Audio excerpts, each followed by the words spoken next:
Iranian Foreign Minister Abbas Araghchi said that nuclear negotiations with the United States would only take place at a later stage and would not move forward unless a proposed interim agreement is implemented.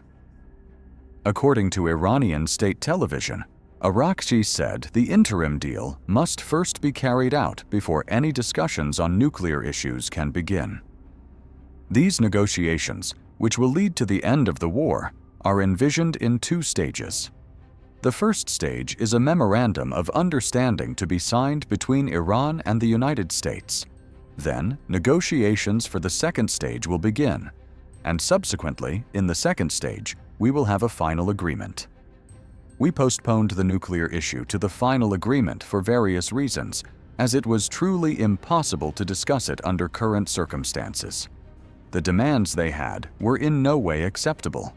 Therefore, we brought up other issues that could be agreed upon in the first stage and postponed the nuclear issue to the second stage, which is, of course, a more difficult phase for which 60 days of negotiation have been envisioned. In the second stage, or the final agreement, the nuclear issue, alongside the issue of lifting sanctions on Iran, and one or two other matters that I will mention at another time, will be reviewed, and a final agreement will be reached. In the current agreement, which is called a Memorandum of Understanding and is known as the Islamabad Memorandum, or has been named the Islamabad Memorandum, the end of the war is declared on all fronts, including Lebanon. I have said this many times.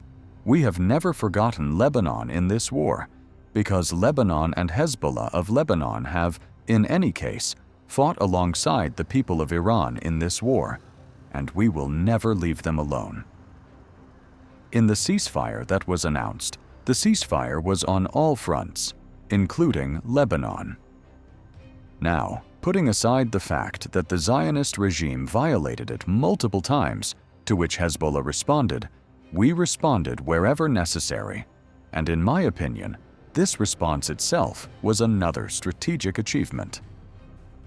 For the first time, we were the ones who initiated the offensive to punish a regime that had, in any case, reneged on its commitments, and this was recorded on the global stage as a strategic victory for Iran, showing that Iran is not joking, and that, if necessary, it is not only not afraid of war, but will employ it wherever required.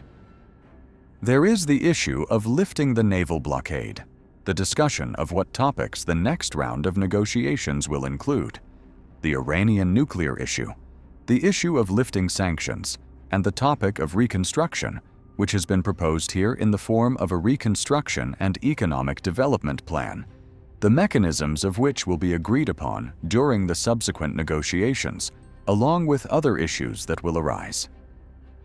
The discussion of Iran's blocked funds, for which a mechanism has been defined, are matters included in the Memorandum of Understanding and agreed upon in the first stage. I must state explicitly that this agreement has enemies, at the head of which is the Zionist regime, and they are looking for pretexts to derail this agreement. Our position is clear. If we were going to yield to force and pressure, we would have yielded long ago. If threats of attacking infrastructure or other threats were going to make us back down, we would have backed down long ago. But that is not the case.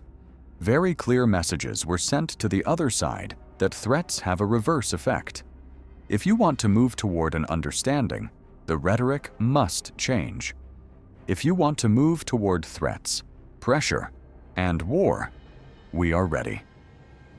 The remarks come as diplomatic efforts continue between Tehran and Washington to reach an agreement aimed at reducing tensions and ending the ongoing conflict.